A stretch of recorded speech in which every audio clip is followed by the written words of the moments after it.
Welcome to Running in the 70s, where we interview, meet, and get to know athletes of all kind who were running in the 70s. I'm your host, Matthew 𝐸𝐤𝐞.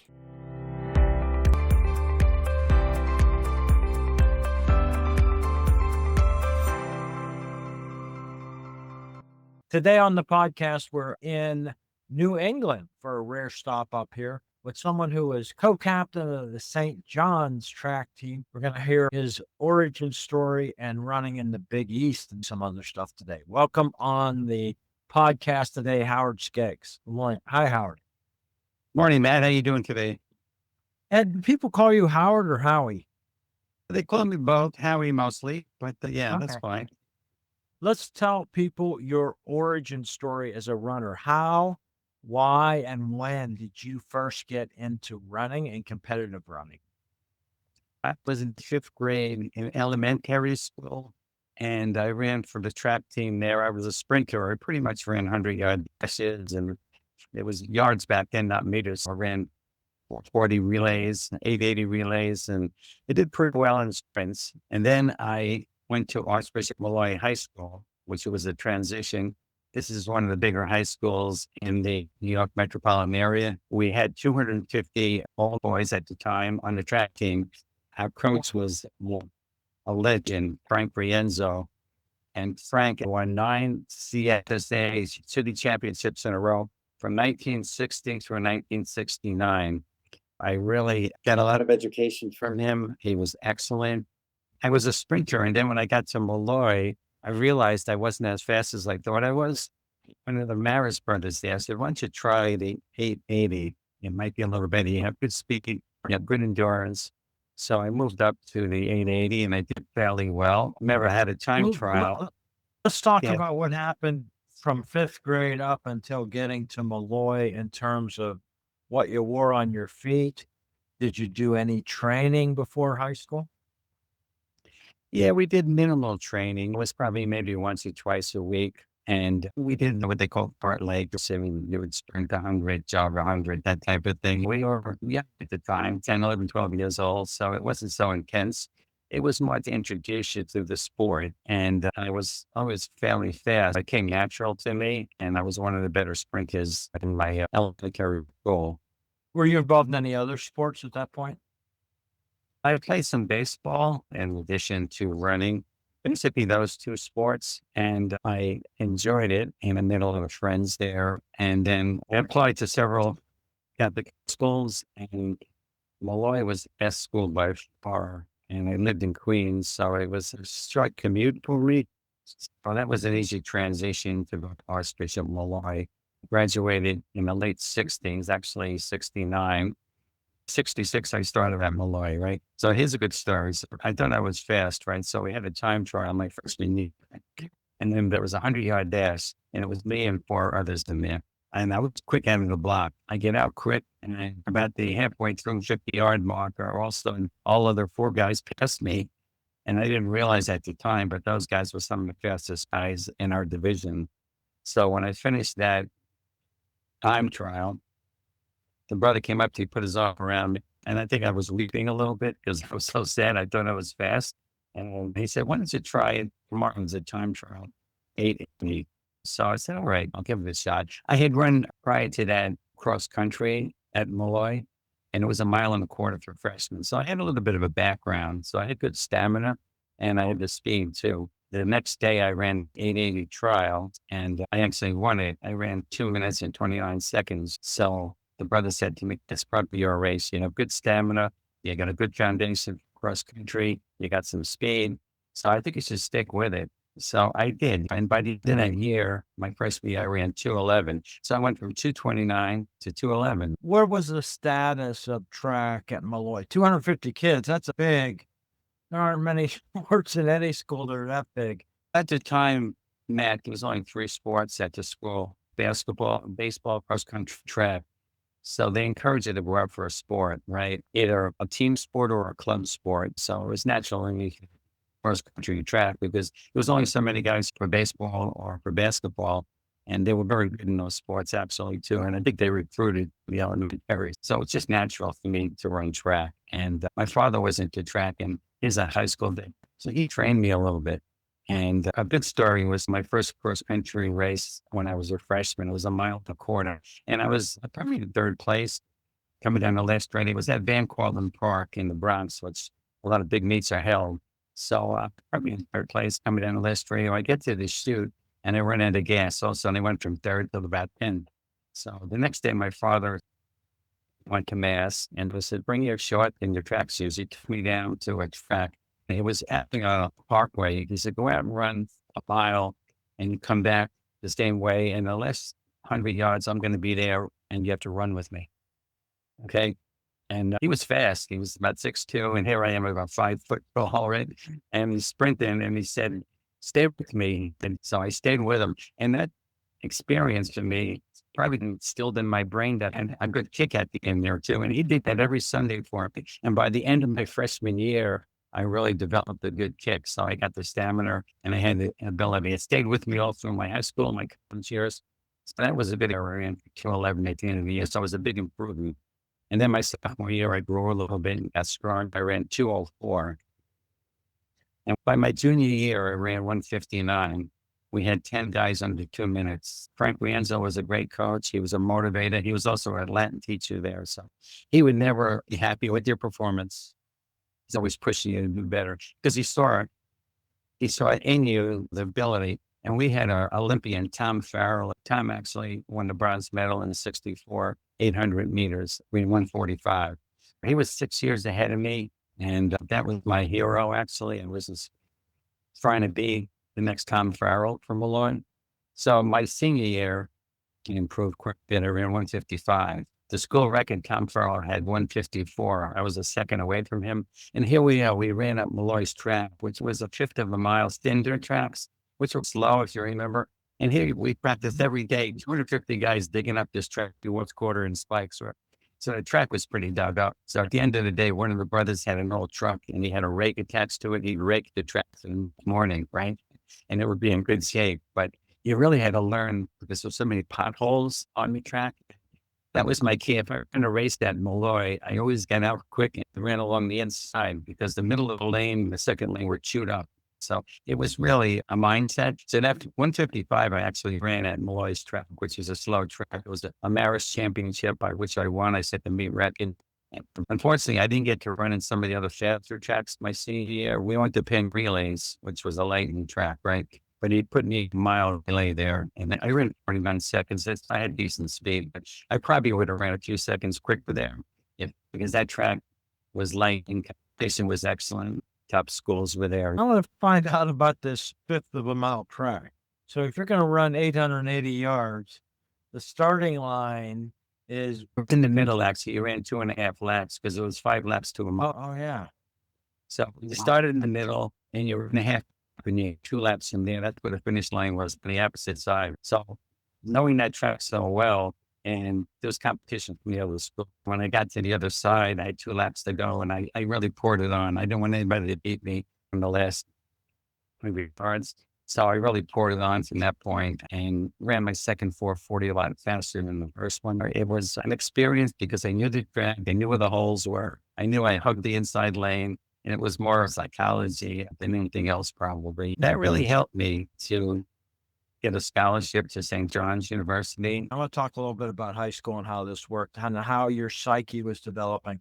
Which point did you think, okay, I am a track athlete and I am a runner, and it consumed your thoughts? And apart from Tom Farrell, did you start paying attention to the bigger world of running outside of New York or anywhere else at that point? Yeah, I did, only because we had so many good half milers. We had one of the best 2-mile relays in the country. Actually, indoor, we were rated 3rd in the United States for our 2-mile relay. And outdoors, I think we were 4th. So the practices were intense because we have 10 half miles under 2 minutes. Most schools have 1 to 2. We had 10. So the participant was harder in practice, maybe actually sometimes than the meets, because guys were trying to get in that first team. Our second team ran under 8 minutes. Our first team ran 8:45, I think it was. And Rienzo was a taskmaster. He would get after you. When I ran that 155, man, he came up to me and he said, "You went out too slow for the first 440. You could have broke Tom Farrell's record. You're only a second away." He knew that I had more potential. And he was probably right, because the first half of the lap, I just wanted to get out to the front and I slowed down. And then I poured it on, but I could have ran faster, no question about it. So I had the combination of a good motivator who was never satisfied with my performance, excellent teammates who was always pushing me in practice, which is so important too, because if you have that pushing you in it, you're never going to be satisfied because someone else is always gunning for you. And I was Yeah. always the athlete. I was the athlete on the 2-mile relay. So I had a lot of respect from my peers. So that was my love then, and I was a small guy. I have a twin sister, and when I was born, I was 5 pounds. And I had 2 brothers that were over 6'2", 6'3", because my father was big. But so I had a big heart, I guess. The coach always said, it's not your side, and it's your gut. So I think that motivated me actually to always do better. Because every time I was on the starting line, an individual race, I'm the smallest guy on the line. Oh, the guys are always 6 feet or bigger. And here I am. I was 5'7" as a senior in high school, and I weighed 120 pounds, soaking wet. Did you have So relationships or friendships with the competitors from the other places that you'd run into? How was those things there? I did, because in the 70s, we had some of the best middle distance runners in the country. Like Christy had this guy, Marcel Philippe, who was from France. He actually ran 146 in the Olympics. I got to know them.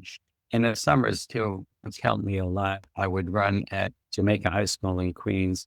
And there was a combination of PSAL and CHSAA Catholic schools. So I got to meet a lot of the public school guys. And the interesting part, man, is I was one of the few white guys. There was probably 200 guys there, and 3 or 4 white guys. So all my brothers there took me on, and I would run an individual race. And then at the end, there would be relays they put together. And they always come to me and say, "You want to run a mile relay or run an 80 relay?" Because I had decent speed. So I developed a lot of friendships running in the summer meets, because you can't stop. Once you start, you got to keep going. And that's what I did for my 5th grade through high school, through the summers. You talked about your progression in the 880. What about cross country after that 1.25 miles? What was your progression in high school cross country? Sophomore year, you stepped up to 2.5 miles. You started on a starting line. You ran about a 1/4 mile into the woods, a small path. So you had the speed to get across, because sometimes there'd be 50 teams in a race, 7 guys on the team. There's a couple of hundred guys there. So that first 400 yards or so, they had to sprint, because they call it the cow path going into the woods, was probably only maybe 40, 50 feet wide. So if you weren't out there, you get buried. So the speed helped me to get out. The 2.5 miles, I did fairly well. We had really good distance runners at Molloy, again, because we had so many guys on the team. And the Maris brothers there made the sprinters, the weight guy, everybody across country, because they felt it was the foundation for everybody. So if you were a hurdler, if you were a down punter, you were 250 pounds, you ran 2.5 miles. You didn't run fast, but the brothers, 4 or 5 of them, would be in the hills pushing you to make sure you finished it, right? It was an accomplishment for runners. So I developed pretty good. And I was on the first team my sophomore year, and I was about the 5th man. And I developed to be, by my senior year, I was 2nd or 3rd man pretty much on the team. We had pretty good teams then. So we won some championships at Molloy. And so initially I didn't like that distance, but after a while, my competitiveness kicked in, and I developed a love for cross country then. And again, it was a good foundation, because after you ran the 2.5 miles, you went indoors, you worked on your speed work. You had both. You had endurance and you had the speed. And it was just a natural transition for me. There's some famous runners that have done some great things at Van Cortlandt Park. Did you know about Marty LaCouri, Joe Piazza? Those guys had some of the top times there at the end of the 60s. Yeah, Dennis Fikes was another one. And I'd run against Dennis a lot in high school. Yeah, a lot of those guys you mentioned, Marty LaCouri was ahead of me about 3 years, but he was one of the distance runners, best milers, him and Jim Ryan at the time. Probably Ryan was one of my heroes back then. But yeah, Van Cortlandt Park was historic for big meets. Steve Prefontaine came on as a bit later, and I think he never lost a NCAA championship. A lot of them were at Van Cortlandt Park. And he was Jerry Lindgren got him the one time. Jerry Lindgren his first year in 1970. I think he was a freshman. You're right. Yeah. And after that, though, I could get lost. You know, No. but Yeah. yeah, Lindgren was probably one of the premier distance runners. He was a little skinny guy too, like me. So I think he was another inspiration for me. I said, if he can do it, there's hope for me. At what point did you think running would go beyond high school? You were having success in your sophomore year and you're progressing. At what point did you think, oh, this is something that's going to keep going with me? And what kind of student were you in high school? I went to one of the top schools. Molloy was probably the second school to 𝐩𝐸𝐬𝐿 in the city as far as academics. And I was an average student. I was a C plus, maybe B as best, because I don't think I did much time in high school. And again, most of the guys there were very smart. I'm an average student, and these guys came from all over Long Island because I grew up in Queens. But Molloy was such a great school. They would come from the surrounding counties to go there. They would take buses and trains to get there. To me, it was a short commute, but it was another reason, I think, because it probably made me a better student by my senior year, just by being amongst those more intelligent individuals, I guess you'd say. When did you think, hey, I might be good enough to get a scholarship out of this? And when did college interest come? Yeah, I guess my senior year when I ran 155, I was probably the second and third best half miler in 𝐸𝐸𝐿, most helpfully bringing in the warm room. And then my coach talked to some of the colleges in St. John's being close by. And my hero, Tom Farrell, coming from Molloy, going to St. John's kind of inspired me. And then I got a coach from Steve Bartol, who was the head coach at St. John's back then. And he offered me, it was only a half scholarship then, because I guess I was giving out a lot of halves and fulls after you proved yourself. So the inspiration of seeing what he did at St. John's, and he had the world record, I think, for the half mile indoors at Madison Square Garden, 880. And then he ran 2 Olympics. He ran 64, where he finished 5th. And then 68 and third, got the bronze medal. So I knew that they had good coaches and good teams. So that really inspired me. It was a natural thing. I didn't even bother looking at other schools. I know it was close by, number one. The other important thing, Matt, was I could go home. I was 20 minutes away and I could have good meals. I would sleep. I didn't get involved with a lot of guys that came and stayed in dorms or apartments by St. John's. I would bring guys home. Maximum. My mother would give them good meals because they were eating. That helped me a lot too, because I was getting my 8 hours sleep. I was eating right. It really worked out well. My father was right. He says, you come home and you can go back and forth. Against our car. I got me in 1964. I had a Corvair. It was a little tin can, but it got me back and forth. So it worked out really well. It got me through my 4 years at St. John's. What did you major in, and how was the transition? Since you were living at home, there was a bunch of stability there, but what was the transition to the independence of St. John's studying?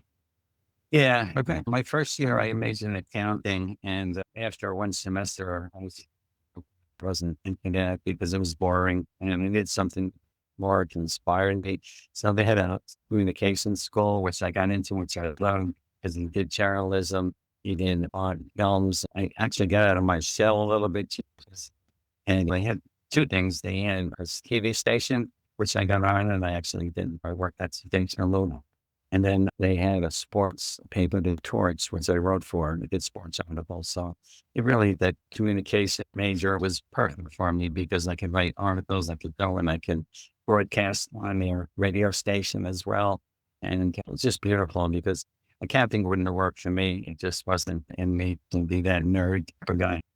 So okay, what about the coaching transition? I think you had a great relationship or experience with your Molloy coach, and now you've got a new coach who's actually, he's got his own stories, but how was that transition for you? And you're actually on a much smaller team at St. John's than at Molloy. yeah, it was probably 40, 50 guys on the team, but a lot of more on scholarships.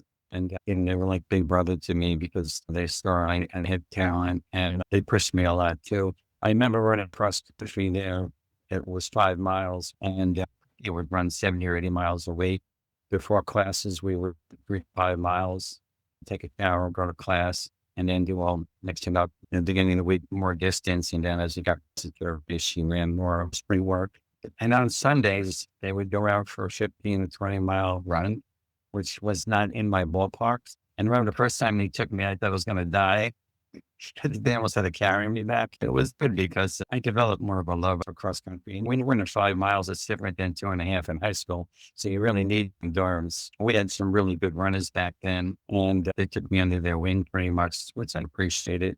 And my sophomore year, I guess I made the varsity team, which was pretty good. Most of those were juniors or seniors. I guess my athleticism kicked in and I was always motivated. So I fairly well 5 miles. I think I ended up running loves 26, like 10 or something, which was pretty good for a middle distance runner. Most of the guys on the team were 1 milers, 2 milers. Being a middle distance runner, it wasn't really similar to their training, and they get a lot more distance running. But How was your kick compared to them then? No. my kick was really good because, again, it was ingrained in my head. My father was running with me, and I was pretty notorious because my father was next to me in my head. So that kind of motivated me, and I had the speed, right? And I paced myself fairly well, and I ran the hills really well. Frank Rienzo used to take us to Forest Park. So we'd run to the park a couple of miles. He'd be up in the hills, and we found some big hills there. And he'd be up there and make you up the hill a little fast.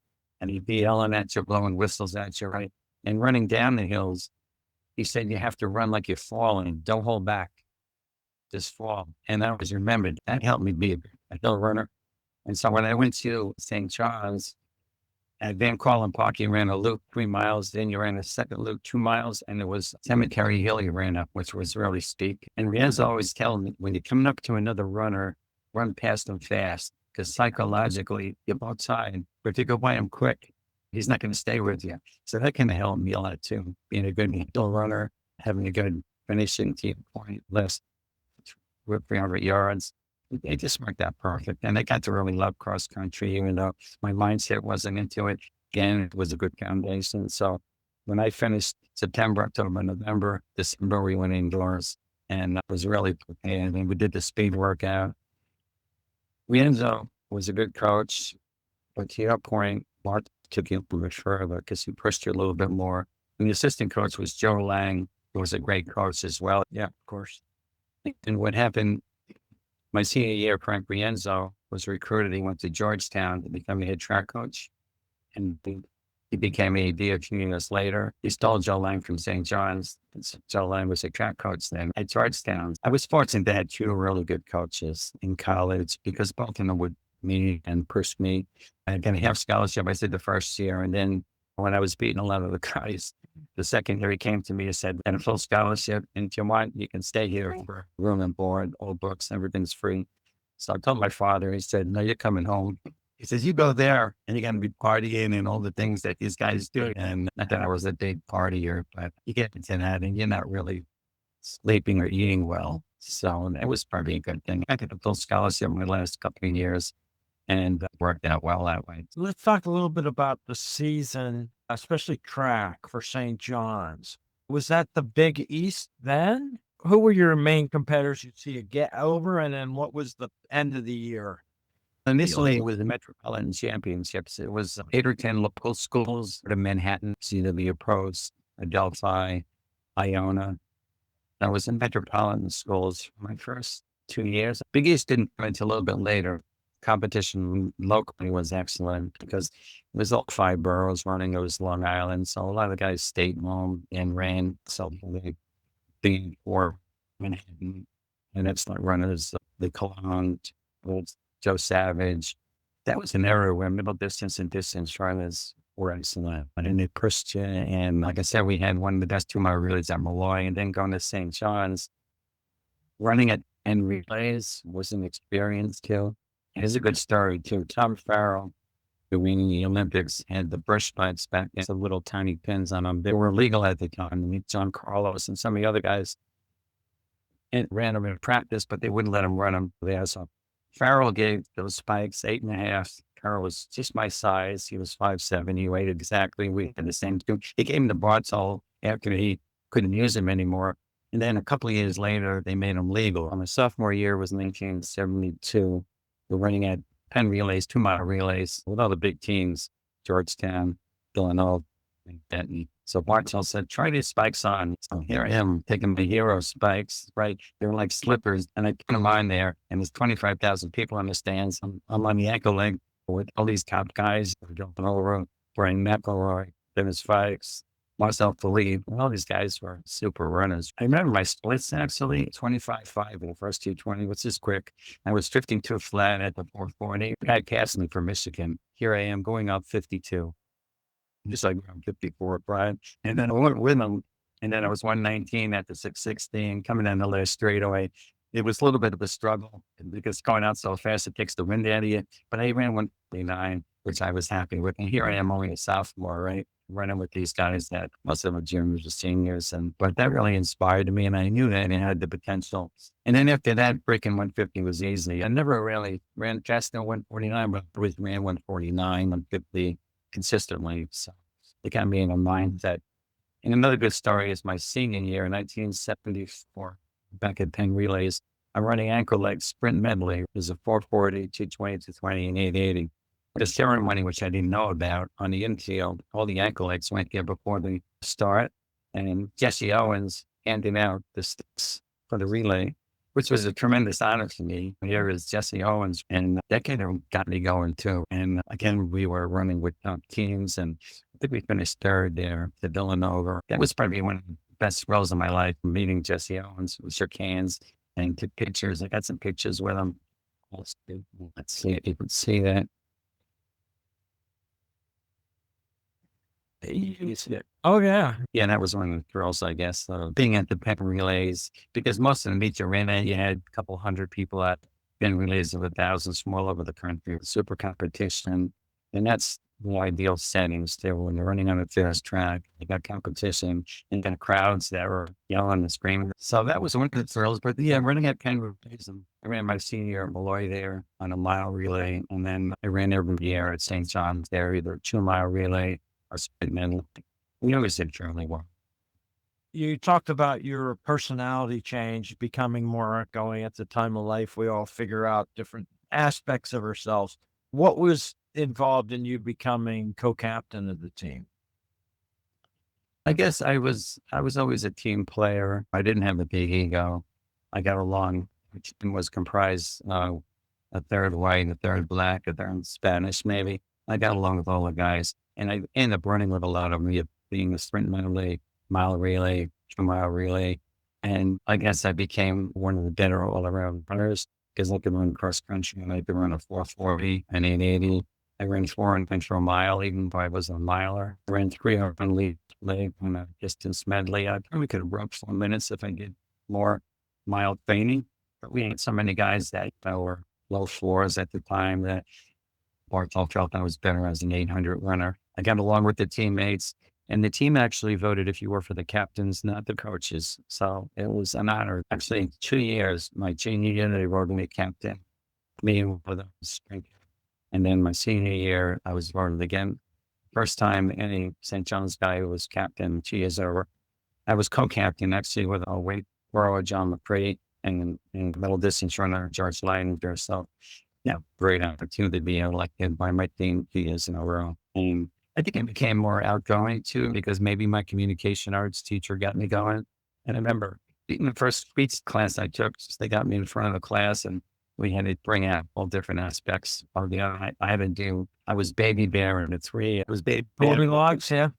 Goldilocks, yeah, and that kind of your personality, and everybody clapped and but it helped me too. And the broadcasting too on the station, I have a nickname, and I was Heavy Howie.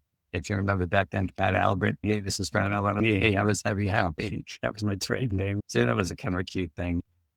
It was a great experience. I loved St. John's. I loved the college years. I think if you're part of something and you're part of a team, it makes the experience so much better. And then the classes I enjoyed, and it wasn't boring like my first year in accounting. Here I am doing things I liked. I did some film classes too. I did some track meets and the broadcasting, the writing, journalism, all about as far as an overall education. Did you get into photography seriously? in college? A little bit, because you had to take classes in it. It helped me, I think, and I enjoyed it. But I was more into writing and journalism because I did write the school newspaper, The Torch, and I enjoyed covering different sports, track a lot, but I would basketball and baseball. And I think it gave me a little good education as far as the journalism piece of the major.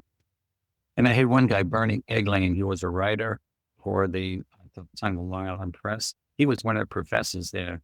And I had him senior year, actually, which kind of helped too. And my first class with him, we had to write something up for hockey. I didn't know anything about hockey, and I was struggling writing it. So I was the last one to hand him in. And you look at it, he goes, Howard Skeggs. He said, "You're a pretty good runner, aren't you?" He said, "I'm going to interview you now in front of class." He interviewed me. What do you, that was kind of interesting. But yeah, I learned a lot from Bernie. He had been a writer probably 25 years or so. And he wrote a lot of good track stuff. And so he knew my name as well as Archbishop Molloy runners. Now, what about post-collegiate there? Certainly it's well known up until Morty LaCory at Villanova. Jumbo Elliott would say, okay, you've had your career. Now go get a family, get a life, get a job, live your life. You've done your thing. Was there anybody at St. John's and you thinking, hey, maybe the time is to keep doing running after college? What did that look like? I thought about it, but to your point again, I needed to get a job. And I met someone my senior year who ended up marrying, which at St. John's, which kind of worked out nicely. So I really had to get out there and work. And it was in between Olympics too. It's not like the Olympics will come right the next year, but it was, I graduated in 74, and next Olympics wasn't 2 years later. I wouldn't have been able to do both and be serious about it. Also, like Tom Farrell was the same thing. I think he graduated, he ran 2 Olympics, and then he could have kept going on. He was a young guy. He met somebody, got married, and he had a job for Xerox, I think it was. It wasn't like it is now where they're professional sports where they pay you. Cooper Luton Kraus has got a contract as a sophomore in high school. Yeah. Professional contract. Yeah. So it might have been different, but you had to get a job because you are 22 years old and you have someone you want to marry, and then you had to work. And that brings up this passage that everybody's going to go through at some point who's an athlete, but what did you do with the end of intense competition, wanting to win, thinking when I pass a guy, I'm going to demoralize on a one, and that's gone when you're not racing, and especially at a high level? How do you handle off-ramping that? Being competitive, actually, I got into playing softball and being fast. And I had played baseball in elementary kids, 6th, 7th, 8th grade. And my father was a coach too, so he pushed me. But I enjoyed playing. I played softball probably from 22 years old to probably 45. And I played all different type of leagues, slow pitch, fast pitch, co-ed leagues. And it's get me going. I guess the athlete in me wanted to do something. And I know I couldn't run, but I could do softball and play that on the weekends and practice maybe a little during the week. To your point, I guess the softball replaced the track days. Yeah, and the fitness that you had, did you have any injuries that lasted at any length by the time you graduated? No, I think, man, I was fortunate too, because we used to do a lot of stretching, and I think it was a key to reducing injuries. The sprinters were always pulling muscles in the hamstrings and calves and whatnot, but middle distance runners, you didn't really have to go all out. So we do a lot of stretching, and cross country. What we would do is, in the beginning, the first month, you'd be sore because you're running a lot more intense races. We'd go into the pool at St. John's, and we would spend about a half hour loosening it up and kicking, and we'd really help because the muscles were like that first month or so. So that would loosen you up, and that helped me a lot too, I think. Yeah. Played softball a long time. I was a softball umpire, and sometimes on these twice a week leagues, you got weekend warriors that come out and their whole muscles run down to first base because they don't do anything in between the games. How did you stay fit? Was there that exercise routine for you apart from softball? Yeah, actually, in the mornings, I used to work out at home a little bit. I would do stretching, calisthenics. I had 10-pound weights. I would do a lot of reps. So I would keep in shape, walking and biking. So I never really gained a lot of weight. My running weight at St. John's was probably 140. And right now I'm probably 152 or 3. So after all those 50 years, I still maintained, I guess, good. And if you're eating right and you're exercising, you can stay in shape. And I miss those days, even with softball playing, but after a while, you just don't have the time to put into it. But good use. It just kept me going. And I enjoy meeting new friends and whatnot. Yeah. You talked about some of the people that were your idols, and that's just cool stories with the Tommy Farrell background. And Seton Hall had the Gurman brothers. Frank Gurman was on the U.S. team against the Russians in '65 when Tommy was hurt, and Frank won that 800, that was televised, and Tommy just had to limp around and get 1 point by finishing the race. Did you know the Seton Hall guys, the Gurmans? Was it Herb? Was that the younger brother, Herb? Germany? It was Herb, and Herb was younger. Yeah. Yeah, I remember Herb. I guess he was what, 3, 4, 5 years ahead of me because he was in Tom Farrell's era. So yeah, Tom was a good 5 years ahead of me. So I knew their name because I would go to the Melrose games in the Garden and the meets. I can't too much as far as knowing who was there. And it was a good experience too because I got to run the Melrose games as a senior at Molloy. We had a good sprint medley. We actually won our race. Yeah, that's the standard track guy pose in the singlets there. Everybody's hands behind their back. Yeah. You guys had the school record in the 2-mile relay.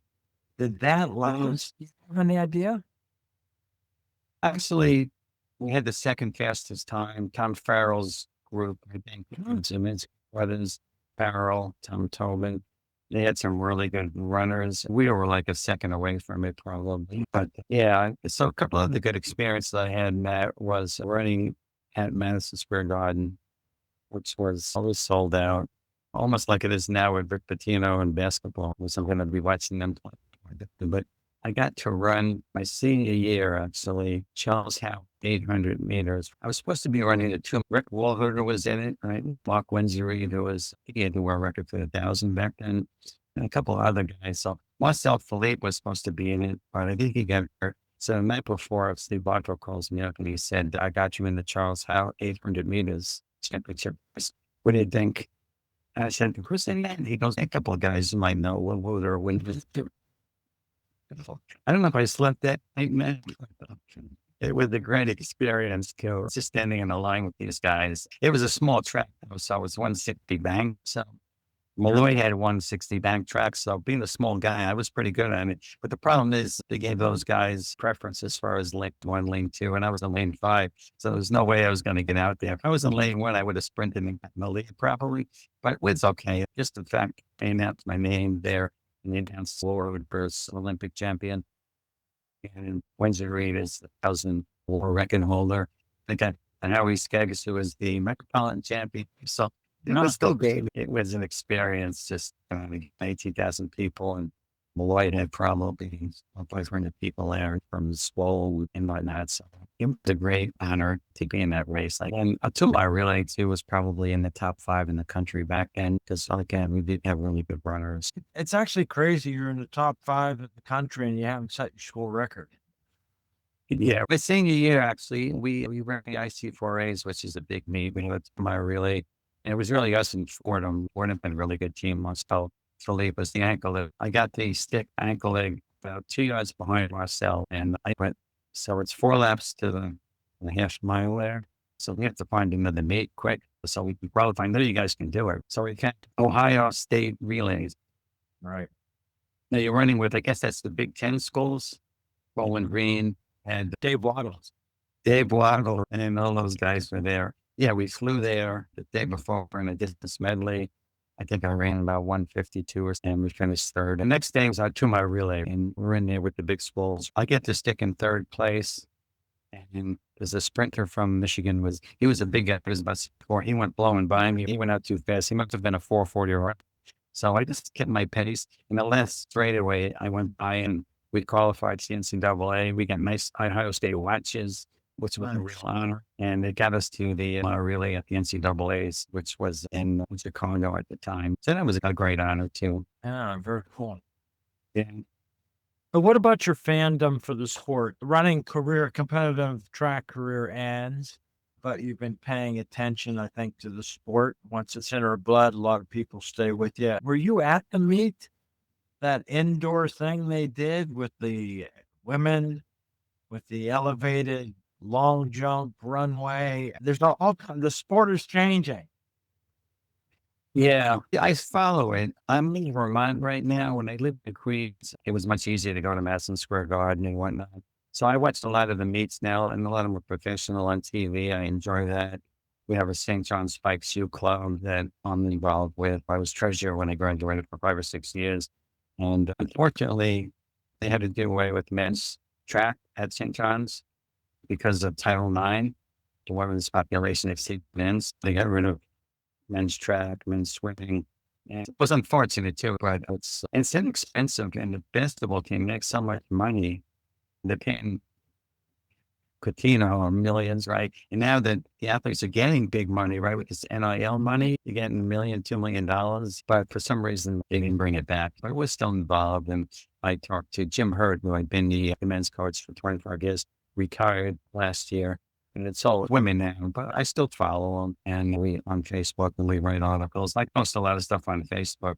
If you're on Facebook, you'll see I post a lot of the old-time things. And it's me communicate with a lot of my ex-runners, the PSAL runners, and Adelphi had the best mile relay back then with Chris inverters and whatnot. So I communicate with them. Ron Basil was the coach at Adelphi. I sat with him. Another coaches were at the time when Steve Bartow was coaching. In that respect, I do stay in touch. And do you have any connection with St. John's at all then, or the reunions or alumni deals? A little bit with the Spike Shoe Club. They'll have an annual meeting each year.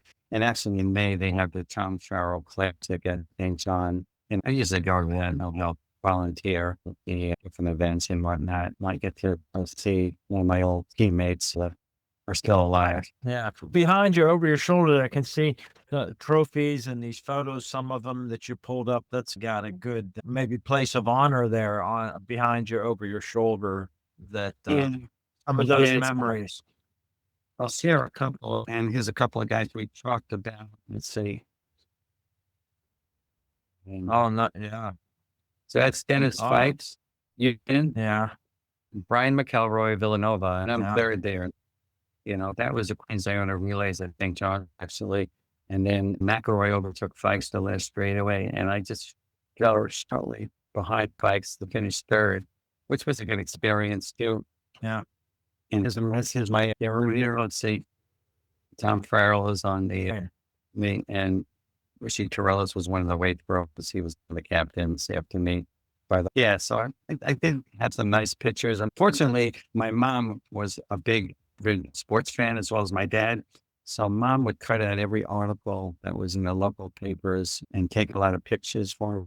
So I was able to capture a lot of stuff, and there's a lot of stuff I to share with my teammates. Yeah, that's very cool. Yeah, you have some great stuff. Yeah.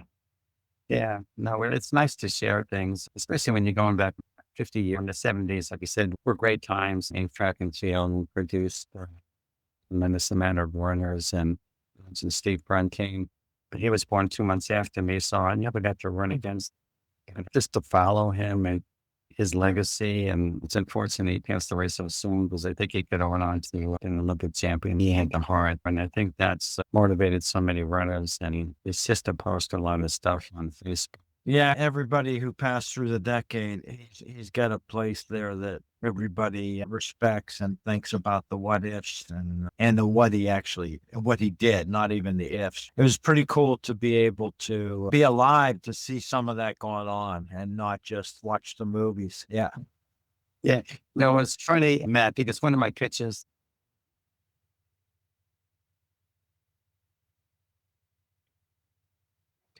now here's the, Yeah.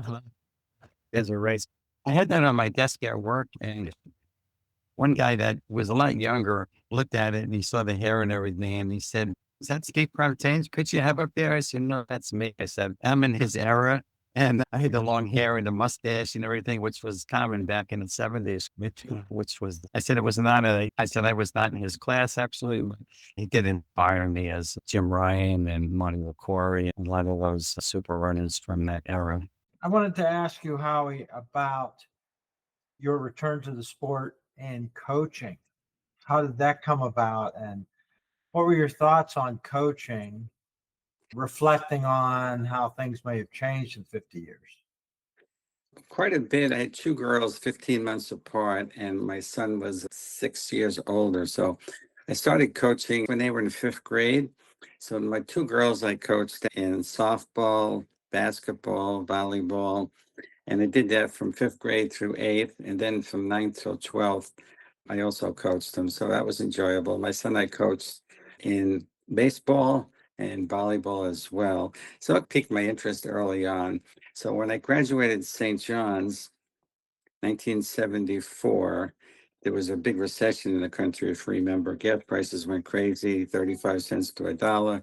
There was gas lines every other day based on your license plate. License plate, yeah. You couldn't get a job because of the recession. I had graduated that May of 74. And my buddy Paul Muscali, who was on the track team, was on my 2 mile relay. He was a pretty good miler too. He ran for New York AC. I think he ran about a 4 or 5 mile at St. John's, 152, 880. We teamed up, and a good friend of mine who coached me in elementary said there's a cross country opening out in Mercy High School out in Riverhead, New York, if you guys are interested. So he made the connections for us.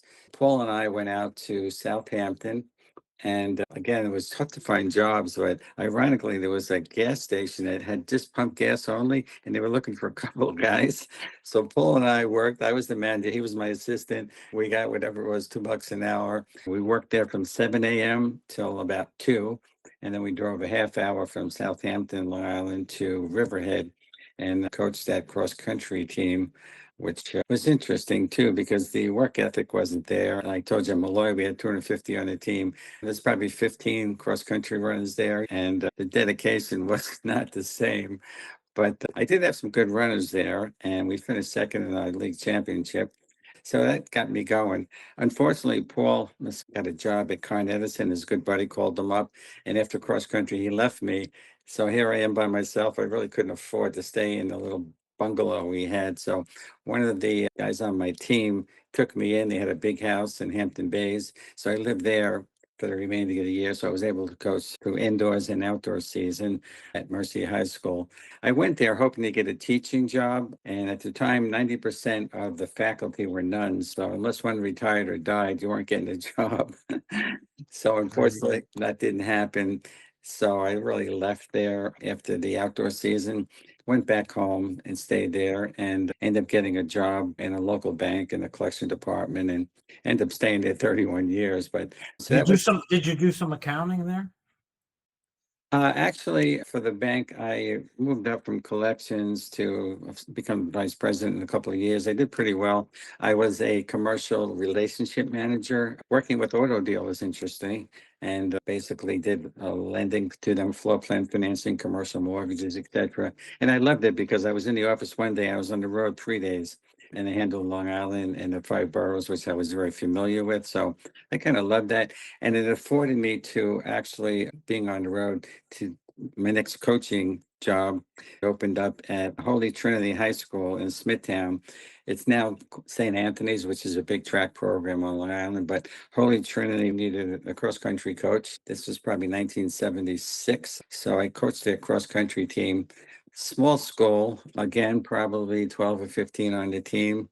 I had to bite my tongue a lot because I said, you got to come to practice every day. You have to commit to it. And I got to go dirt bike riding, or I got something else to do. And here I'm driving a 68 Oldsmobile. They had all new cars and they were spoiled kids. So it wasn't the same as growing up in Queens, being one of 5 kids and being hungry for sports. Did you by that time see in the areas you were girls' teams? Most of the schools I went to, there were Catholic high schools, they were boys only, and girls really didn't do much sports back then. It was more intramurals, but they didn't have the organized, like I said, they were mostly boys where I went to school, and the public schools had co-ed, but I knew some of the girls, but they did intramural basketball or softball. I don't think they had really organized until a little bit later on. So that was another issue. I worked at the Bank of New York actually for 31 years and had a good career there. Then transitioned to a couple other banks, JP Morgan Chase, bought Bank of New York. And then I went to a big Spanish bank, Santander. And then I basically left Long Island with my two girls and my boy graduated. They all went to college. I was proud of them.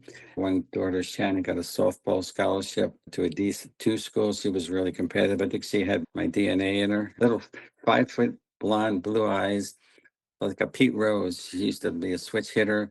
Matt, she would dive into second base when she stole, just fearless. So she did really well there. And she still plays. She's 32 now. She still plays organized softball with senior leagues. She runs 5Ks. And so she was my real good athlete, I guess, out of the three of them. The other ones were good, but she just had the eye of the tiger, I guess you'd say. So then I transitioned and I moved 8 years ago to Vermont because kids were out of the house. We love Vermont, and we have a little town in Dorset, which is near Manchester. And so my wife was a retired teacher. She got into subbing, and I saw that you were a substitute teacher also, right, in your Yeah, profile? I've done that. I don't think I've ever done it in North America, but I did it in international schools overseas a lot. Yeah, it was very fun. Okay, so 5 years ago, she got me into subbing. We live right on the borderline in New York State and Vermont, so the schools are pretty close, half hour or so. I do a lot of gym classes. We're signed up with 5 schools. We go online and we can pick and choose what we want, basically high school. So I've been doing that probably 3 or 4 days a week, and that's how I transitioned. I was doing Greenwich High School in Greenwich, New York, subbing there. And I was talking to the track coach, and he said, looking for a cross country coach for next season. And this was 3 years ago. I started talking to him. He went to, I think, Bucknell. He ran cross country. He was a pretty good runner. And then I showed him my handbook and the track pictures and whatnot. He goes, "You got the job if you want it." So I said, "Yeah." So, So did he start talking to you before he knew about your running career? No, actually, I was doing a gym class and I saw his name as a track coach. And I asked somebody, and he taught physics and chemistry. I had a break when I was doing gym.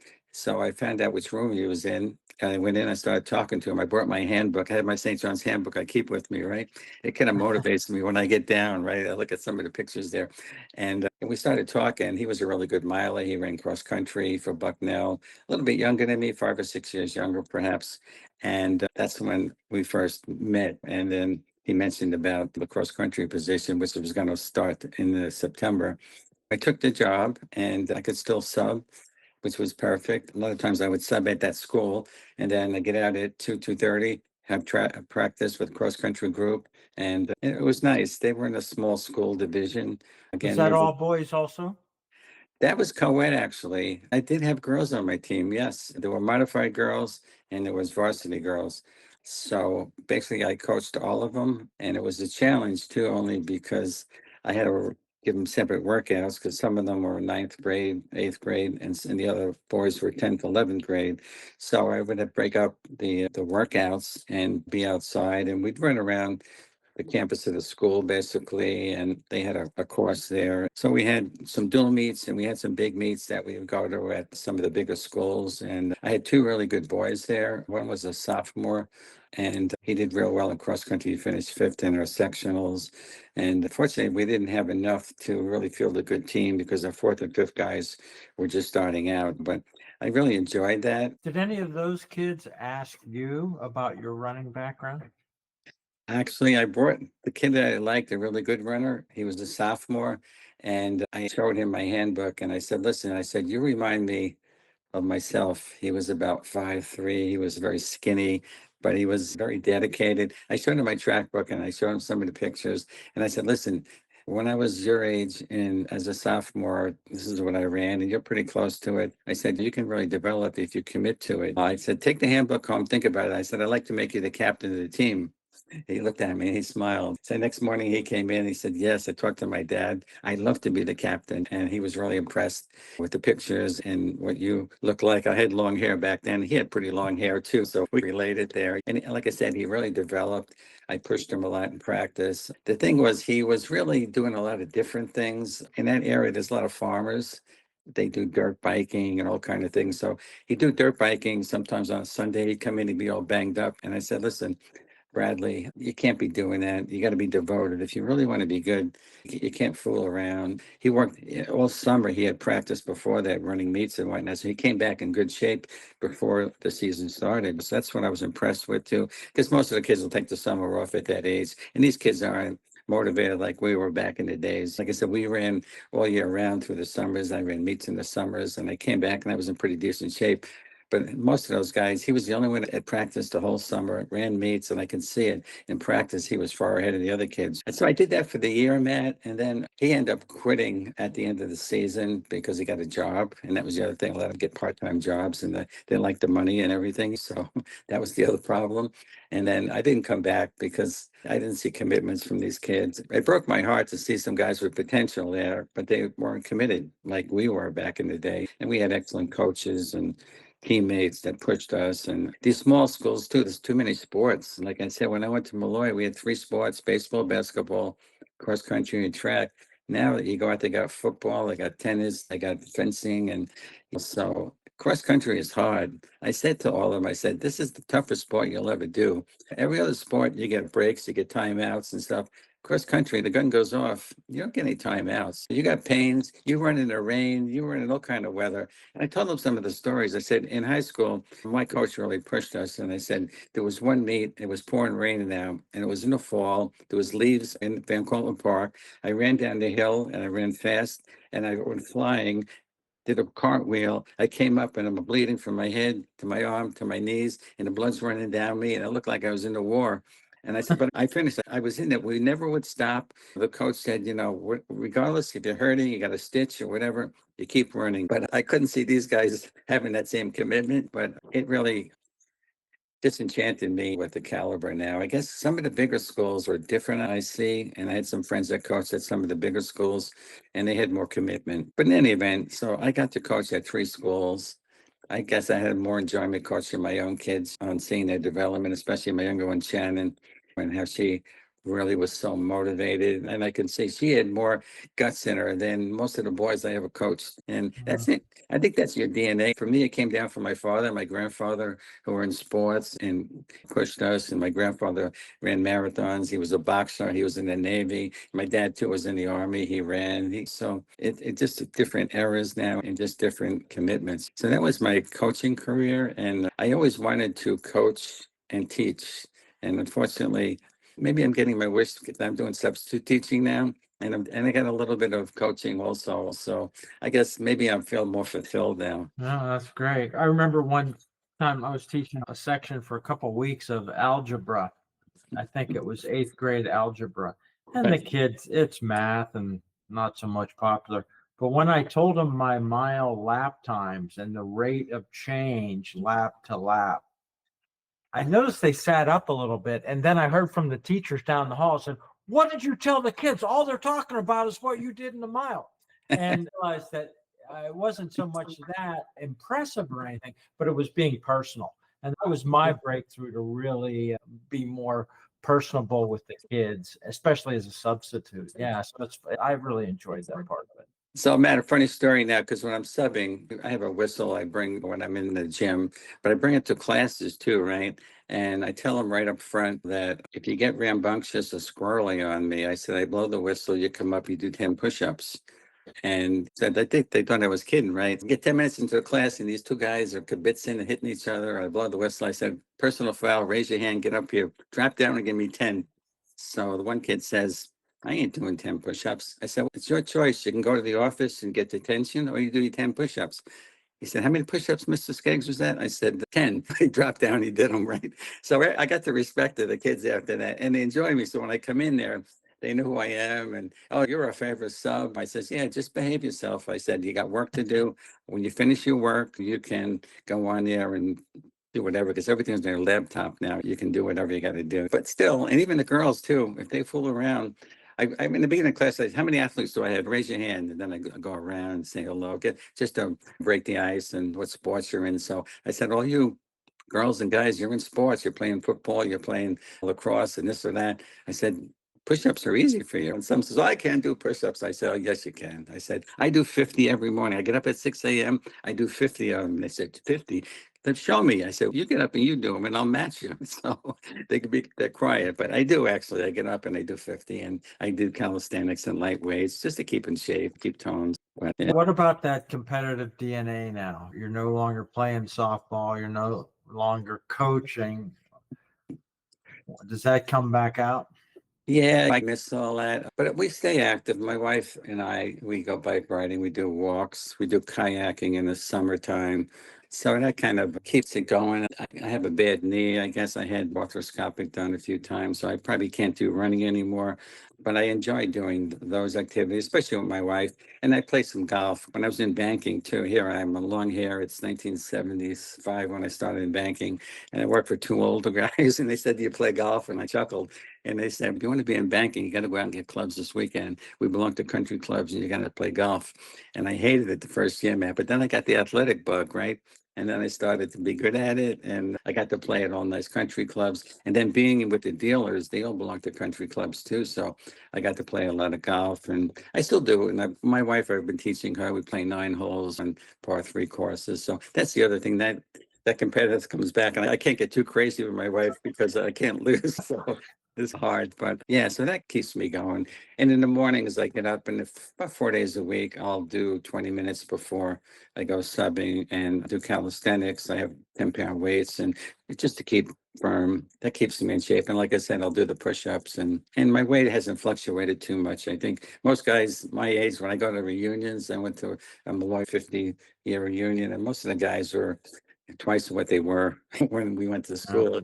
And here I am, I'm probably 153 and I was 140, 45 maybe. So I haven't really gained a lot of weight. I lost all my hair anyway, but that's beside the point. So Yeah, that's not too many pounds. Yeah. Yeah, it's really nice to hear. I think that discipline and self-drive that you had is obvious still with you with the daily routines and fitness and Right. importance and relation to your body. That's really nice that all the stuff you're doing with the kids and still staying involved that way. It's really nice to hear all that. Yeah, I do enjoy it. And one good story was St. John's. We did a lot of dual meets and triangle meets. So it's cross country season was over. This is 1970. It's December. We have our first dual meet. It's at Cornell. So it's a Friday night meet. We left Queens in a snowstorm. In 6 hours, we got up to Cornell. The meet started. It was a great meet. We were back and forth as far as points are concerned. So it came down to the last 2 relays. We're ahead by 1 point. There's a mile relay and 2-mile relay, right? So this is my first varsity race, and he has me anchoring the 2-mile relay. It wasn't our best team because he spread them out so he could score points in the mile and the half mile and whatnot. I'm anchoring, and we actually, the mile relay was first, and our team just lost that. So we went from a point ahead. You get 5 points for first, 0 for second. Now we're down 4 points, 1 relay to go. If we win it, we win by a point. If we lose it, we're out. I get the stick. I'm 20 yards behind Don Alexander, who was the All-American from Cornell. I didn't know that at the beginning, right? So 20 yards behind, I catch him like the first lap, and then I just shadow him, right? And he had won the mile in the first event, actually. So I figured this guy must be a little tired. I didn't know who he was, but I knew he won the mile, and he was pretty good. He's probably the best distance runner, middle distance runner. So I catch him. I'm just lagging onto him, right? So we come down to the last straightaway. And I guess I went out too fast at first, 220, because Bartol told me you should have just took your time, caught him eventually. Here I am, first race, I'm all pumped up. Last ready, I go wide, and I'm going down, I'm neck and neck with him, right? And I'm starting to tie up, and you get the rigor mortis setting in. I'm tying up, and we come to the finish line. I dive over the finish line, and I lost by inches. And the next morning, it was in the paper, and that's one of the things I posted on my. I found that article. I read that article. They said you're running step for step, and he had won the mile earlier. And it was, I think it was written from the Cornell perspective, so they were just talking about how good they were. Yeah. Yeah, exactly. But it was nice that it was in their paper the next day, and the coach had cut it out and gave it to me. And he said, "Skeggs, this is your first race." He said, "There's better things to come." So he knew right away. And I was surprised at my first race. And we had some really good half miles. We had this one guy, Jack Brady. He was from St. Helens. He graduated in 68. He won the Golden West 88. He ran 149.5 as a senior in high school. So he transferred. I think he went either to Kansas or Notre Dame. And then he transferred to St. John's. He ran 1,000 that day. He won 1,000. I figured he would probably be anchoring, but he puts me there. And I guess he had faith in me, which is nice. And it turned out that was the first of many. And we had some great dual meets. We used to go to Navy, West Point, and run against some of these top schools. And I remember, Matt, we used to go to Quantico, and here's all the Marines with the short crew cuts. And we get off the bus with all the long hair and stuff. They'd be whistling at us. Yeah, like the girls are here. We held our own and we did pretty good in the middle distance and distance runs, and Navy too. Navy was my favorite track to run on. It was a fast 220 Taunton track, which I loved. Princeton was another great track. We had a lot of dual meets there, which I really loved to run. And so it was a big step up from high school where you didn't really have good tracks. We used to run in the Armory. The Armory was a lot of the big meets. They were in the Milrose games there now, but the Armory was a 220 wooden track, and it was a little splintery and it was really rough. Now they put a 220 banked quick track there. And like I said, they run the Milrose games there instead of the Garden. So going from that to college and running on all these great tracks, it just was inspiring. And the competition was so much better too. You're stepping up to running some of the best guys in the country at these schools. So At some point, were you running on an outdoor 11 lap to mile track? I thought I saw a picture on it looked like a wooden track raised a little bit. Oh, And yeah, it was okay. an 11 lap track. Yeah, I oh, yeah, don't know that- where it was. yeah. That was Archbishop Molloy. This is funny. The brothers built the track, the Maris brothers. We used to store it in the basement. So after cross country, the team would go down to the basement, put it in the elevator, bring it up, and put it in the parking lot and install it. So it was a 160 bank track, same as the Garden. So we had a big advantage if we went to the Garden, because at that time it's still, I think, a 160 bank track at the Garden. So if you were small, and I could run the turns pretty good there. Oh, that's the other thing I didn't mention to you. At freshman at Molloy, they had what they call sub midget and junior. It was by weight. So when I went to Molloy my first year, I ran sub midget. It was 100 pounds or less. You ran 4 lap relays, so 160 each. So I got really good at the turns. And then my sophomore year, I ran some midget races, which was 101 to 112. So it was good because you were running with guys your own weight. And then I transitioned to run varsity after that. But for 2 years or a year and a half, I got to run in that bank track of sprints, the 160. So I got really good at that. So yeah, that's the picture you saw, Archbishop Molloy's 160 bank track. It's like the boards that Villanova put out every winter. Yeah, they ran outdoors. Yes, yeah. A number of the colleges did that because we didn't have any place to really practice. We had a college near us, Queens College. It was 2 miles away. So sometimes we would jog over there and we would work out. It was a gym floor, really, but it was indoors. So if it was snowing or icy out, we got to work out, jogging there, working and jogging back. But otherwise, there weren't that many tracks around, and the Armory was too far to go to from Molloy, pretty much. That's all good stuff. All right, Matt. I appreciate your putting me on here. I really enjoyed it. And I went on and I listened to Piazza yesterday, and Yeah. that was really interesting. He was 2 years ahead of me, I think, but I knew Yeah. him well. I knew him well. I probably ran some cross country races. I wasn't in his class, but it was really interesting, him coming over. His parents from Italy and learning English. And Yeah. But he was the city scrub. I think they call him the scrubs. He was the city scrub champ. yeah, I saw that. That was interesting too. But he had a great coach there. And just like I was fortunate to have Rienzo, his coach was kind of legendary.